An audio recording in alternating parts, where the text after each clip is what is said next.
Oi, gente, tudo bem? Eu tinha gravado um vídeo sobre a primeira Revolução Industrial. Eu vou falar um pouquinho agora sobre a segunda Revolução Industrial, que é um processo contínuo, uma sequência da primeira Revolução Industrial. É, a segunda Revolução Industrial, quais foram as mudanças que ocorreram?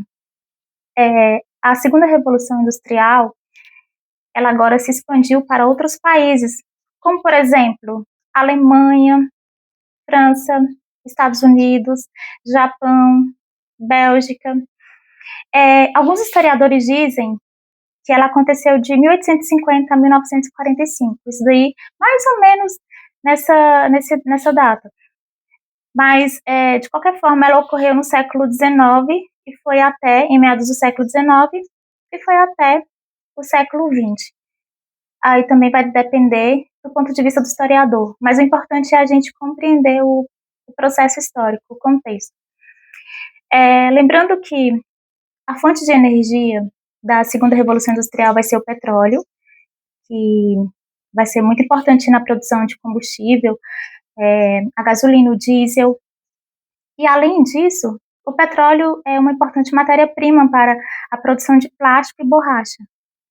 E também a eletricidade, energia elétrica, que vai permitir que as fábricas daquela época funcionem em um tempo maior e que a produção seja mais eficiente.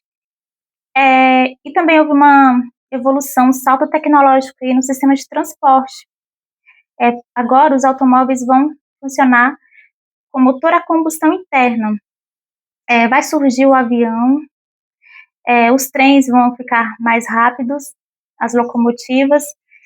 Enfim, vai haver também uma evolução nos sistemas de comunicação. O telefone, vai ter o telégrafo, vai se popularizar nessa época, e também o rádio. Então, vai ter um grande avanço tecnológico aí desse sistema de comunicação. E tem um método de produção que vai ser o Taylorismo e o Fordismo. O Taylorismo, Frederick Taylor, ele criou umas teorias para aumentar a produção. E o que vai acontecer? O Henry Ford, ele vai pegar essas teorias de Taylor e dar um upgrade aí, uma incrementada, adaptada do jeito dele, colocar umas ideias dele e vai implementar na sua fábrica, o que realmente vai ser bom, que a produção realmente vai ser eficiente, que é chamada aí de Fordismo. Então, além dessas características, durante a segunda Revolução Industrial, por causa, vai ter um grande crescimento populacional, também da população, e além disso, eles vão produzir tanto durante a segunda Revolução Industrial, a produção vai ser tão grande que eles vão precisar de mercado consumidor, e isso vai vir o imperialismo, que está inserido na segunda Revolução Industrial. Então, eles vão para a Ásia e para a África, em busca de matéria-prima e mercado consumidor. E nisso vão ter disputas econômicas territoriais, e isso vai ser um dos motivos também da Primeira Guerra Mundial, por conta desse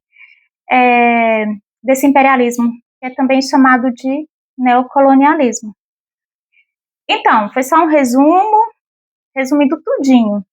As principais características dessa segunda revolução industrial: fonte de energia, petróleo, eletricidade.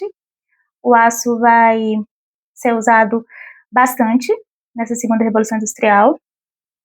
E vai ter um salto tecnológico no sistema de transporte, sistema de comunicação.